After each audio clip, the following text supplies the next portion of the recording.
राधे राधे सभी को।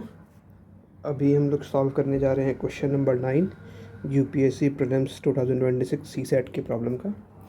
तो अभी तक हम लोगों ने क्वेश्चन नंबर 8 तक डिस्कस कर लिया है। ये क्वेश्चन नंबर 9 है। क्वेश्चन नंबर 9 बेसिकली एक फार्मूला बेस्ड क्वेश्चन है। इसमें हमें कुछ ज़्यादा कुछ करना नहीं है। क्वेश्चन ये बोल रहा है क्या कि हमारे पास एक वर्ड है क्यू, ठीक है, और हमें how many words can be form by shuffling the letters of the words.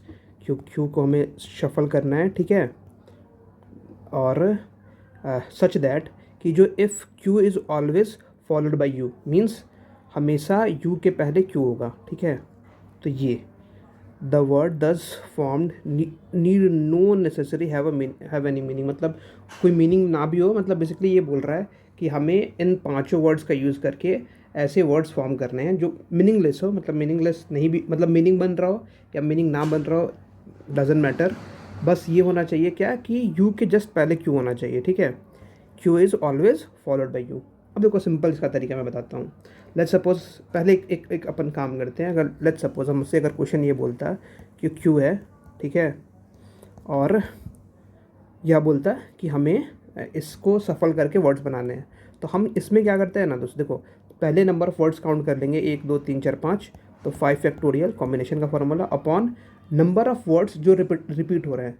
जैसे आप यहाँ पे देख रहे हो कि ये दोनों एक यू रिपीट हो रहा है और एक ई रिपीट हो रहा है, तो 2 फैक्टोरियल इंटू 2 फैक्टोरियल, क्योंकि 2 यू है और 2 ई है, 2 फैक्टोरियल इंटू 2 फैक्टोरियल। तो अगर मैं इसका केवल बताऊँ अपॉन 2 इंटू 2, तो ये 4 कैंसिल आउट हो जाएगा और ये हो जाएगा 3 5 3 दूनी 6 6 5 30, तो 30 आ जाएगा आंसर। बट हमसे क्या बोल रहा है ना, कंडीशन एक लगा दिया यहाँ पे। क्या लगा दिया कि क्यू और यू जो होना चाहिए वो साथ में होना चाहिए, ठीक है, क्यू यू ही फॉर्म में होना चाहिए। अब इसमें क्या करना है, इसमें ज़्यादा कुछ नहीं करना है। मैंने क्या किया ना कि क्यू यू को एक बंडल बना लिया। अब इसको मैं एक सिंगल एंटिटी की तरह यूज़ करूँगा। अब ये सिंगल एंटिटी है, मुझे नहीं पता यार कि क्यू यू अंदर क्या है, बस एक सिंगल एंटिटी ये है, ये दूसरा, ये तीसरा और ये चौथा।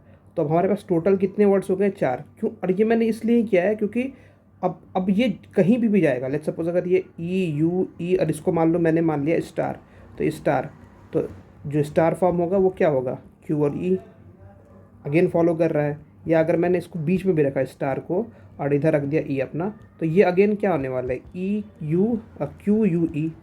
आप समझ रहे हो ना। तो ये हमेशा एक सिंगल जगह रहने वाला है। तो इसको मैंने पैक कर लिया, एक बंडल बनाया और बंडल बना करके क्यू यू ई यू और ई के फॉर्म में कर दिया। अब आप नोटिस करो ये तो एक सिंगल एंटिटी है, ठीक है, तो इसको अपन हाइड कर देते हैं क्योंकि अब इससे मुझे मतलब भी नहीं है।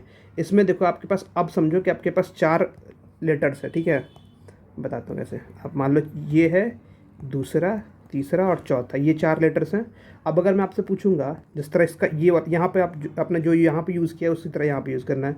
मैं बोलूँगा कि आपको अब इससे वर्ड्स बनाने हैं, तो कितने वर्ड्स बना सकते हो, तो आप बोलोगे कि 1 2, अब बोलोगे 1 2 3 4, सो 4 फैक्टोरियल अपॉन, अब कितने वर्ड्स रिपीट हो रहे हैं, तो यहाँ पे आप देखोगे 2 वर्ड्स रिपीट हो रहे हैं, ये ई और यू। और ये तो यू, देखो अगर आप पूरे लेते तो एक बात रहता ना, यहाँ पे तो ये कंबाइंड है, तो यू से मुझे मतलब ही नहीं है क्योंकि यहाँ पे एक सिंगल वर्ड है यू, ये बंडल है ये, ठीक है। इस बंडल में क्या है मुझे उससे मतलब नहीं है, बस मुझे मतलब है यहाँ पे टोटल कितना दिख रहा है, तो ये 2 एक है जो कि रिपीट हो रहा है, अदरवाइज़ ये रिपीट नहीं हो रहा है।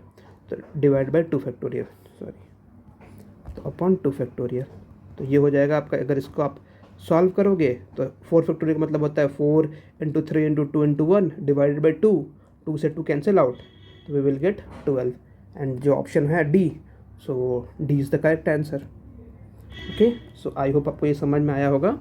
बट स्टिल अगर आपको कोई इशू हो तो आप कमेंट करके मुझसे पूछिएगा, I will try to help you. Thank you so much. जय माता दी।